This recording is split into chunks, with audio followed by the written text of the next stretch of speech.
அனைவருக்கும் வணக்கம். மல்லி வெண்பா மேல எந்த அளவுக்கு பாசமா இருக்காங்க, அதே நேரத்தில அந்த குழந்தைய தன்னோட குழந்தைய எந்த அளவுக்கு பாவிச்சுட்டு இருக்காங்க அப்படிங்கிறத ஒரே ஒரு விஷயத்தில மல்லி புரிய வச்சுட்டாங்க. அதாவது நடுராத்திரியில அந்த குழந்தைக்கு ஏதோ ஒரு ஆபத்து அப்படின்னு கனவு கண்டாங்க. அத நோக்கி அந்த வீட்டுக்கு போறாங்க. அங்க இவங்க மேல ஒரு திருட்டு பழிய சுமத்துறாங்க.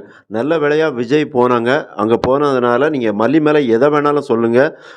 உங்களுக்கு மல்லி வசியம் பண்ணிட்டாங்க, இல்ல எது வேணாலும் சொல்லுங்க. ஆனா மல்லி திருடிட்டாங்கன்னு சொல்ற விஷயத்த மட்டும் கைவிட்டுருங்க அப்படின்னு அதிரடியா ஆணித்தரமா விஜய் அந்த இடத்துல பேசுறது ரொம்பவே மகிழ்ச்சியா தான் இருந்தது.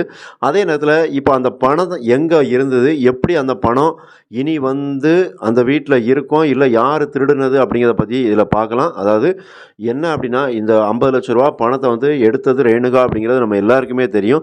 இருந்தாலும் இப்போ வரைக்கும் கதிரேசனுக்கு என்னன்னா, ஏதாவது ஒரு சூழ்நிலையில மல்லி மேல ஒரு பழிய போட்டுறலாம் அப்படின்னு தான் நெனச்சாரு. ஆனா அங்க விஜய் அத நடக்கவே விடல. ஏன்னா விஜய் கரெக்ட்டான நேரத்தில வந்தாரு. அப்ப விஜய் மல்லிய சில விஷயங்கள் கேட்குறாங்க. "எதுக்கு மல்லி நீ இப்படிலாம் போற?" அப்படின்னு. அப்ப மல்லி உருக்கமா தான் சொல்றாங்க. "எனக்கு வெண்பாவுக்கு ஒரு பிரச்சனை அப்படின்னா என்னால பார்த்துட்டு இருக்க முடியாது" அப்படின்னு. அப்ப இந்த மாரிலாம் ஒரு தாயால தான் வயித்துல ஒரு பெறாத குழந்தைக்காக இந்த மாரி ஒரு தாயால பண்ண முடியுமான்னா, பண்ண முடியும் தான். ஏன்னா இந்த உலகத்துல நெறைய தாய்மார்கள் அந்த மாரி இருக்க தான் செய்றாங்க. தான் வயித்துல பிறக்கலனாலும் இன்னொருத்தருக்கு மனைவியா வாக்கப்பட்ட பிறகு, அவங்க பெத்த குழந்தைங்கள தன்னோட குழந்தைங்களா பாவிச்சுட்டு நெறைய பேர் இருக்க தான் செய்தாங்க. அதுக்கு உதாரணமா நான் சில விஷயங்கள ஏற்கனவே கடந்த வீடியோல சொல்லியிருந்தேன். அத மாரி ஒரே ஒரு காரணத்த சொல்றேன். அது உண்ம சம்பவம் தான். என்ன அப்டின்னா, அதாவது ஒருத்தருக்கு குழந்தை பிறக்குது. பிறந்த உடனே அந்த தாய் இறந்துருந்தாங்க. அப்ப அந்த கணவர் ஒரு திருமணம் பண்ணுதாரு. ஏற்கனவே அந்த இறந்த தாய்க்கு ஒரு பையனும் இருக்கிறாங்க. இப்ப பிறந்தது ஒரு பெண் குழந்தை. பிறந்த அடுத்த நாளே அந்த தாய் இறந்துருந்தாங்க.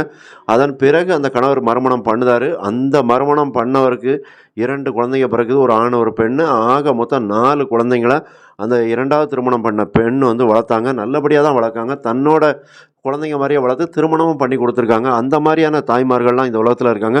அப்ப மல்லி இதில ஆச்சரியப்படுறதுக்கு ஒண்ணும் இல்ல. இருந்தாலும் இந்த மாரி உள்ளவங்கள நம்ம பாராட்டி தான் ஆகணும். அப்ப இந்த பணம் எங்க போச்சுது? எப்படி கண்டுபிடிப்பாங்க அப்படின்னா, இதில பணத்த ரகு கிட்ட ஏன்னா அந்த போலீஸ் ஆஃபீசர்ட்ட சொல்றாங்க. அந்த நோட்டோட ஐடென்டிஃபிகேஷன் எல்லாத்தையுமே சொல்லியிருந்தாங்க விஜய் கதிரேசன் மூலமா. அப்ப இதில என்ன நடக்குது அப்படின்னா, அப்போ ரேணுகாவுக்கு தெரியுது. அப்ப இனி கண்டுபிடிச்சுருவாங்க அப்படின்ட்டு. அப்ப ரகு என்ன பண்ணுவார் அப்படின்னா, அந்த பணத்த திரும்ப கொண்டாந்து கதிரேசன் வீட்லயே வேற ஒரு இடத்துல வச்சுருவாங்க. அதாவது இந்த வருத்தப்படாத வாலிபர் சங்கத்தில அந்த படத்தில துப்பாக்கிய சிவகார்த்திகேயனும், சூரியும் எடுத்துட்டு மறுபடியும் கொண்டாந்து அந்த கிச்சன்ல வைப்பாங்கல்ல, அது மாரி இந்த இடத்துல அந்த பணத்த வேற ஒரு இடத்துல, அதாவது லாக்கர்ல இல்லாம அந்த பேக்கோட கொண்டாந்து கட்டிலுக்கு அடியிலயோ எங்கேயோ கொண்டாந்து வச்சுருவாங்க அப்படிங்கிற மாரி தான் தெரியுது. ஏன்னா இது யாருக்கும் எந்த ஒரு பங்கமும் இல்லாம வரணும். ஏன்னா மல்லி மேல எந்த பழியும் போட முடியாது. ஏன்னா விஜய் ஸ்ட்ராங்கா சொல்ட்டாரு. மல்லி மேல நீங்க எந்த ஒரு திருட்டு பட்டமும் கட்ட முடியாது அப்படின்னு. அதனால இப்ப ரேணுகாவுக்கு வேற வழி தெரியல. அப்ப பணத்த எடுத்த இடத்துலயே வச்சுருவோம் அப்படின்னு சொல்லி வச்சிருந்தாங்க. அப்போ இதில பணம் கிடைச்சிருது. இந்த பிரச்சனை இந்த மாரி தான் சுமூகமா முடியும் அப்படிங்கிற மாரி தான் தெரியுது. மறக்காம சேனல சப்ஸ்கிரைப் பண்ணுங்க, கமெண்ட் பண்ணுங்க, லைக் பண்ணுங்க. நன்றி.